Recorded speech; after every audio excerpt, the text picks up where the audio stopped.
Co všechno znamená slovo Fiat? Tak jednak je to původní název automobilového koncernu Fabrica Italiana Automobili Torino. Dále pak je to také latinsky třetí osoba jednotného čísla slovesa fieri, v překladu je to něco jako budiš. No a také bankovky a mince jsou takzvané fiat money, čili peníze drahými kovy nekryté. Z toho všeho tedy vyplývá, že naše 500 bohužel není krytá drahými kovy. No budiš. 500 je pořád 500. Ahoj, jsme Jitka a Martin a v našem mírně opraveném Fiatu 500 se střešním stanem jsme při poslední expedici vyrazili na sever. Naše cesta kolem Baltu nás postupně přes celé Česko, Polsko, Litvu a Lotyšsko a dále přes Estonsko, Finsko, Alandy a Švédsko zavedla zpátky do Polska. Co všechno jsme cestou domů ještě stihli navštívit a zažít, se můžete spolu s námi podívat právě teď. Tak kempíme, no. Jedeme s Fiátkem poznávat svět, střešní stan je nám domovem teď. Všude, kde spíme, svět patří nám, Fiat 500 a náš střešní stan. Poté, co nás trajekt místo v Daňsku díky našemu omylu vysazuje v Gdyni, koukáme rychle do mapy, jestli není poblíž nějaký bod zájmu. A díky tomu zjišťujeme, že něco zajímavého by mělo stát v Sopotech, které máme cestou. Tím bodem zájmu je Křivý dům. Tak zdravíme z Polska, opět z Polska, tentokrát z polských Sopot. My jsme vůbec neměli v plánu sem jet, to podle nás to sem nějak zaválo. No zaválo. No, já jsem nevěděla, že to je tady. Ty krávo.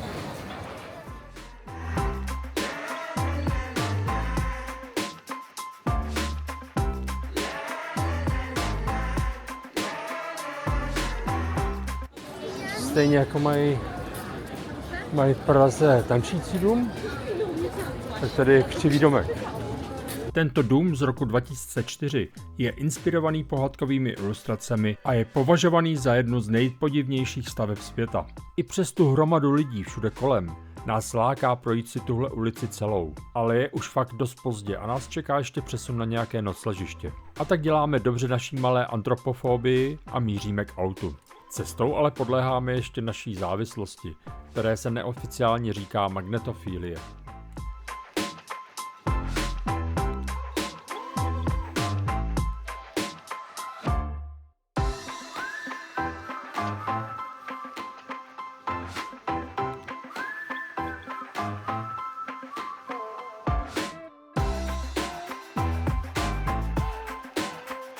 Tak, co s tím?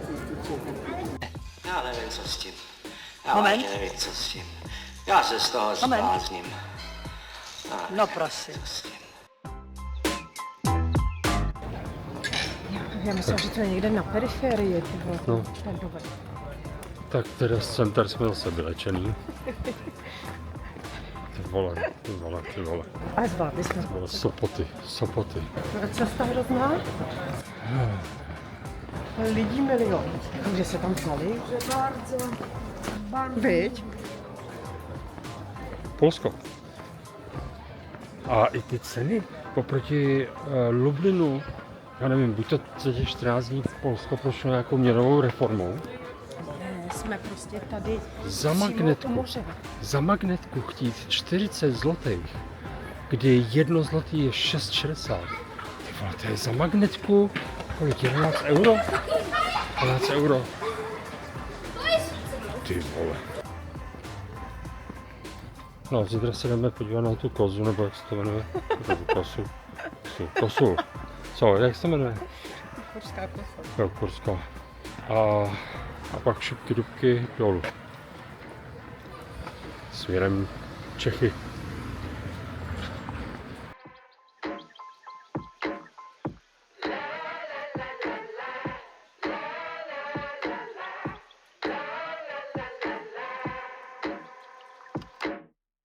Hodně nás mrzí, že návštěvu k Daňsku musíme škrtnout, ale oba dva víme moc dobře, že návštěvu a prohlídku měst si užíváme víc při použití jiného dopravního prostředku než je auto.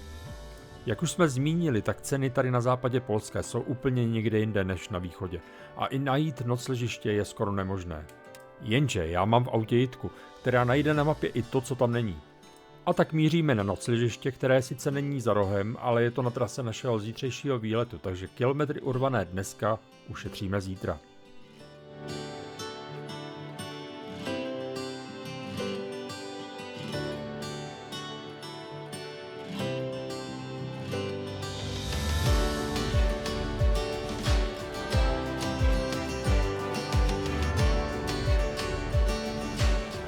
Nemáme to rádi přijíždět za tmy, ale prostě jednou to přijít muselo. To je tak, když trajekt přijede v 7 hodin večer a my si vybereme kemp, který je 70 kiláků a ještě přes centrum Gdyně, Sopoty, Gdaňsk. Nejdřív nastalo procitnutí, protože jsme si mysleli, že Gdyně a Gdaňsk je jedno a to též. Tak Martin dobře poznamenal, že můžeme být rádi, že jsme vůbec dopluli aspoň tam, kam jsme chtěli.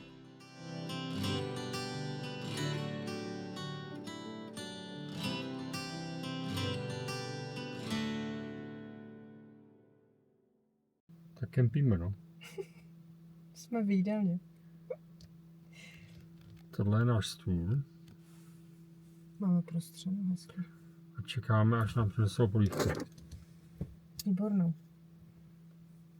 Asijskou. Je to na tobě. Chceš tuhletu nebo tamhletu? Tu míň plnou. Teď ty dám. Takže to je to. Opatrně, ty vole. Žitkou se dočkal své polívky. Já ji mám taky. Nice. Je dobrá, teplá. To je tak... Co? Nebylo zbytí a museli jsme se uchýlit k tomuto gastronomickému peklu. Papej polívčičku, papej. Prostě nesmíme to dělat před zatmy. Ale můžeme mi za to, že ten trajekt přijel v 7 večer. No, on za to neměl ani ten trajekt to měl takhle naplánovaný. Já vím, ale my jsme netušili, že pojedeme 50 km městem. Tam nebylo jako kde dřív se ubytovat. Tak dobrou chuť. Tak dobrou chuť. Jinak je tady teda v Polsku mnohem teplejší večer než ve Švédsku, tak to je docela horko tady v tom našem jídelním voze. Veď? Mňam. Tak dobrou chuť.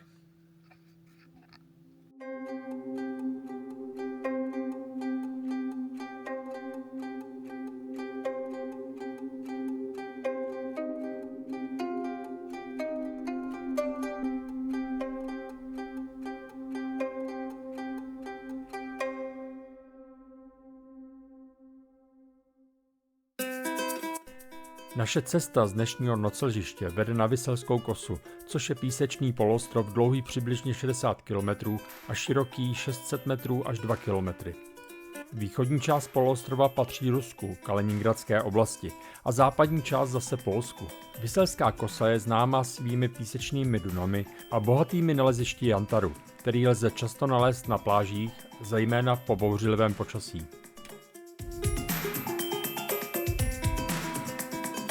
Hranice Kaliningradu máme asi 5 km před sebou. Takže držte palce. Když to vyjde, ozveme se z Kaliningradu.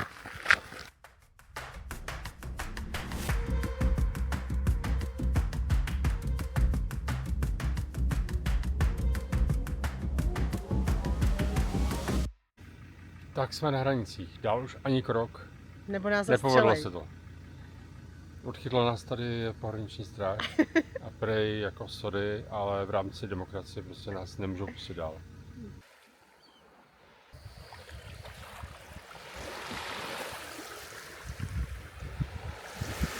Tak tady máme Rusko. Kaliningradskou oblast. Tak, maminko, tady ležte a jak vám povídám, sousedi pro nás neexistujou. No, chroň vás, mám se tam podívat. Ty pro nás na dosmrti skoncovali. Jsou Tady je Polsko. Na pláži zkoušíme trošku štěstí a snažíme se najít nějaký ten jantar. Ale protože tady bouřka už několik dní nebyla, tak nacházíme jen několik málo zlomků. Jo, po pořádné bouřce to tady může být opravdový jantarový Klondike. Po procházce od kaliningradské hranice se dáme do auta a z Vyselské kosy se vracíme zpět směr Gdaňsk. Naším dalším cílem je dům vzhůru nohama. Počasí se během naší cesty rychle kazí a vypadá to na pěknou buřinu. No, zítra budou mít hledači jantarů žně.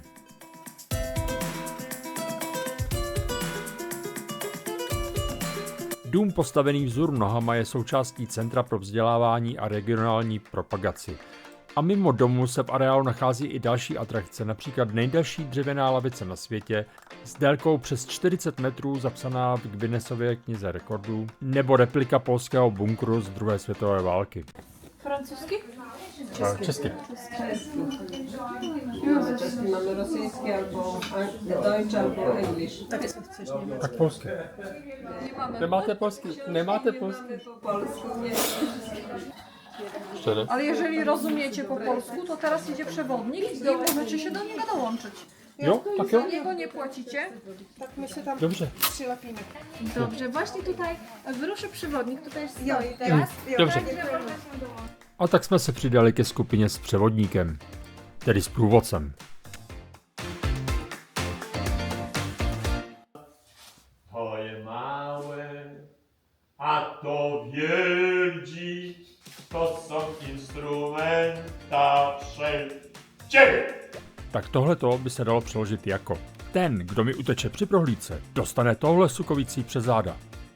Ne, tohle fakt nebyl náš šálek kávy a celou prohlídku jsme si chtěli udělat bez stáda a hlavně podle sebe. A taky přes reálnou hrozbu, že náš překlad do češtiny byl naprosto správný, jsme se v nejbližší možné chvilce s převozníkovou skupině ztratili.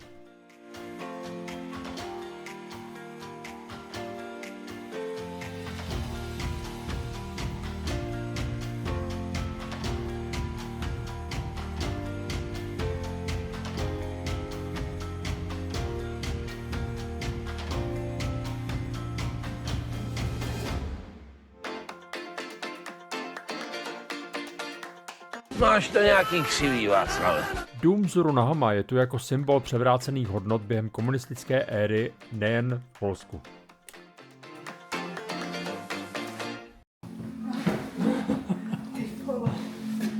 Jako to je masakra. Ta hlava to dokáže pochopit. To bude dobrý. Připomeňte mě, abych vám přinesl hlavostabil. Vynikající proti motání hlavy. Vynikající.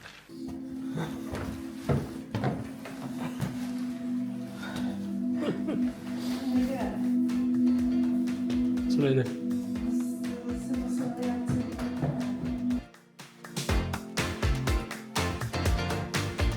V tomhle domě postaveném vzhůru nohama se hlava motá opravdu hodně.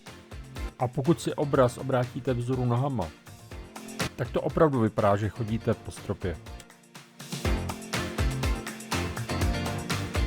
Jediné, co není domyšlené, tak jsou vchodové dveře do domu.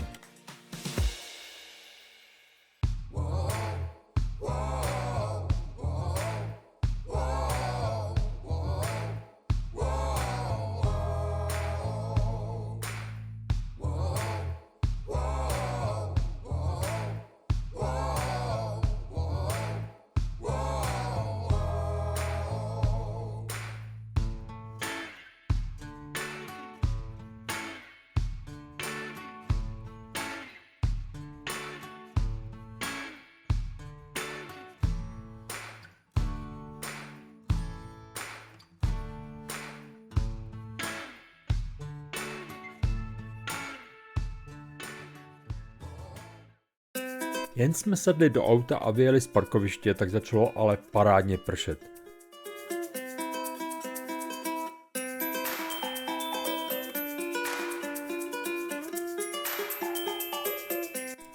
Pak se ale vraky postupně roztrhly, slunce se opět vrátilo na oblohu a my jsme tak mohli začít pokoušet najít nějaké vhodné a pokud možno klidné místo na dnešní noc.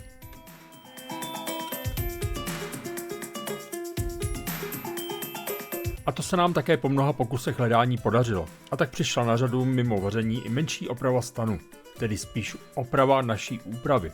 No prostě jsme potřebovali přilepit jeden suchý zip, který drží srolovaný kryt stanu.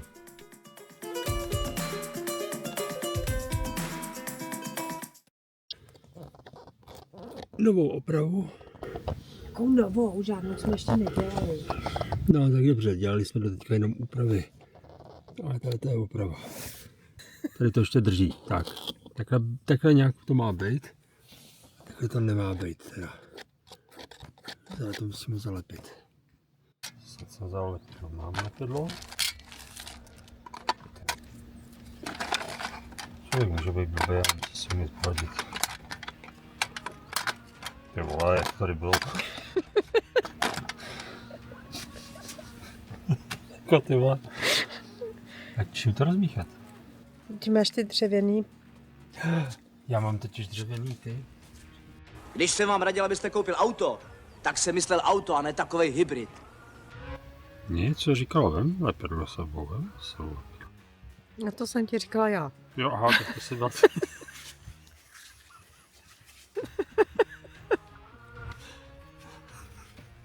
Jsem říkala, to uvezem. No.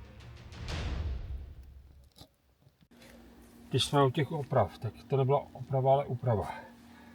Ale to se drží. Ale příště se to furt otevíral.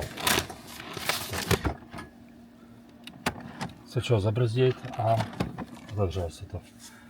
Tak jsme přemýšleli, co udělat. A vymysleli jsme to. Ještě Polsku, než jsme odjeli, jsme koupili tato hačky. A protože jsem sebou vozil už jakou dobu takový vtipný zámek, kde byl takový natahovací hajzl, něco. Drát? No. Tak jsem jen tak zkusil, říkal jsem si, že by to mohlo pasovat. A ono to fakt pasuje. A úplně přesně. Počkej, já to musím půjdu. Tak. Tady to zahákneme. Tady to zahákneme. A nemá to šanci vůbec. Zázrak. Je to sice funkční, ale předělám to, protože mi to sere. Tohle to musí fungovat jinak. No. A ráno po zbalení stanu jsme pokračovali v naší cestě, která vedla přes obchodní zónu v polském Štětíně, kde na nás čekaly 2 balíčky jídla, opět koupené přes aplikaci Too Good To Go. Asi poslední v Polsku. Koupili jsme si 2 balíčky po 12 zlotých, což je přepočtu nějakých 120 korun. Se jdeme podívat, co všechno jsme dostali. Takže, ty balíčky by měly být asi totožný. Takže, máme tady jedno mlíko, druhý mlíko, třetí mlíko, pak nějaký drink, multivitamin, jedny párečky a junior párečky, jogurt, truskavkový, Activie, pak něco jako je prostě pomazánkový máslo, nějaký. A tacos, mini tacos, 2 balení. To je to první. Jdeme se podívat na to druhý. Když to tak vezmu, tak jenom mlíka jsou, pokrývají, jsou za těch 120. A všechno ostatní máme de facto zadarmo. Já si myslím, že hodně dobrý. No a po úspěšném nákupu hurá na další atrakci. Naše jedna z posledních výprav. Jsme v polském lese blízko Štětína a jdeme se podívat na kouzelný les. Začarovaný les. Křivý les. Ano. Krzivý les. Ano. Kouzelný asi úplně není. No. A moc by pěkný. Jdeme to mrknout. Krzivý las. Křivý les je vlastně háj, kde najdete zhruba 400 borovic, které mají kmeny ohnuté do tvaru písmene J. Stromy byly vysazeny kolem roku 1930 a dodnes existuje několik teorií, proč mají stromy svůj zvláštní tvar. Nejpravděpodobnější vysvětlení je, že byly v mladém věku mechanicky deformovány tak, aby sloužily k výrobě zakřivených částí lodí nebo nábytku.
Od Křivého lesa se přemysťujeme do blízkosti hranic s Německem, odkud hodláme zítra pokračovat směrem k domovu.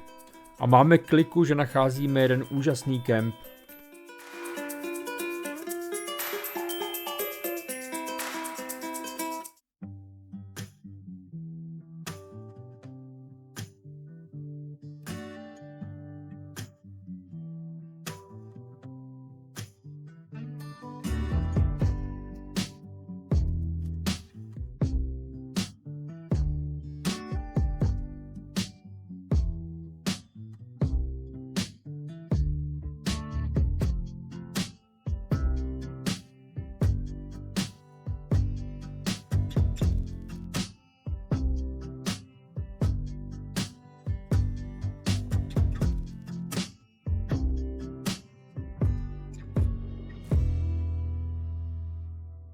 Tak, a jdeme si vyčistit zuby.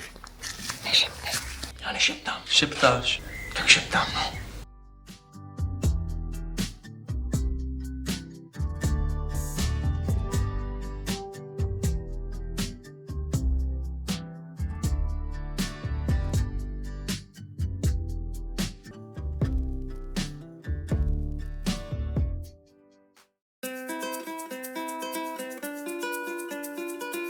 Na německé hranice je to opravdu jen malý kousek.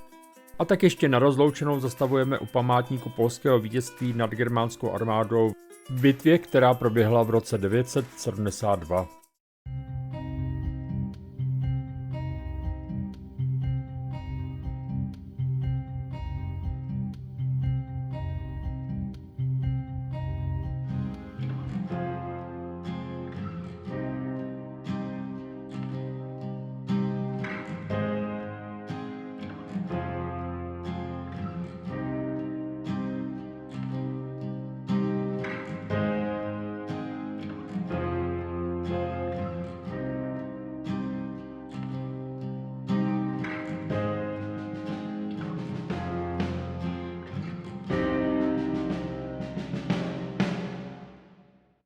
Po Prima zastávce už následoval přejezd hranic do Německa.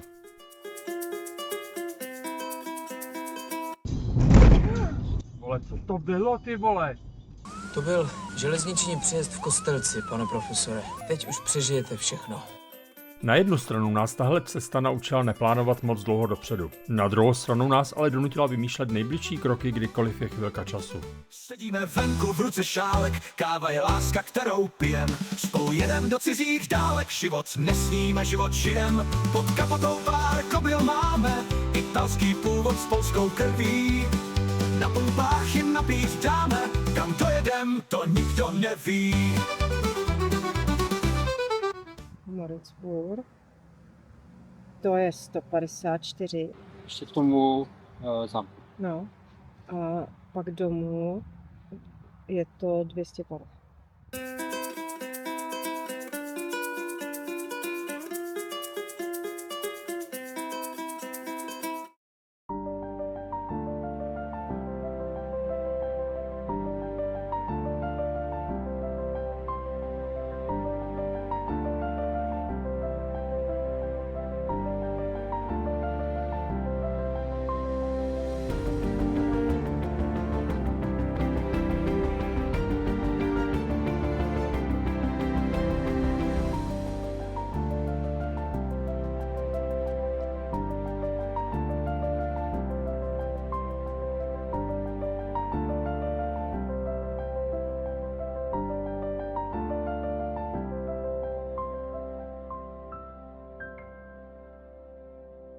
Měli bychom už jet. Na zámku budou mít starost. Ano, a tak jsme vyrazili na opravdu poslední zastávku na naší letošní cestě kolem Baltu. Naše cesta i přes všechny zádrhely byla pohádková a taky i pohádkově zakončujeme na zámku Moritzburg, kde se natáčely 3 oříšky pro popelku.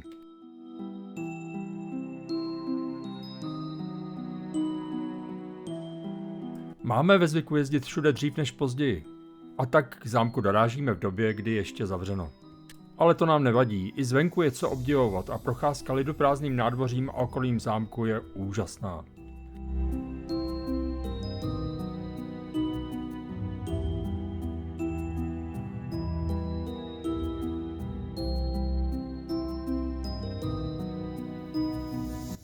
Jsme na zámku Moritzburg, kde se natáčela Popelka.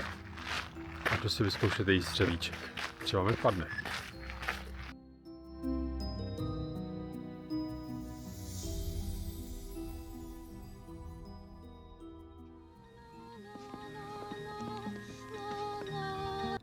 Ty by si mohla být Popelka.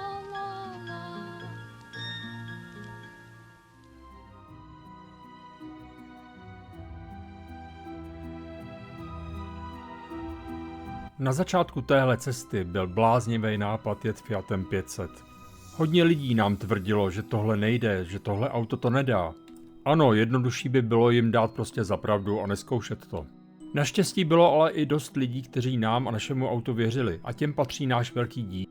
Snít o životě je fajn, ale věřte mi, že lepší je začít své sny žít. Na konci cesty nezoufáme, když nás auto doma vysadí. Vyladíme sny, co v hlavě máme, a pak se zastan na střechu nasadí.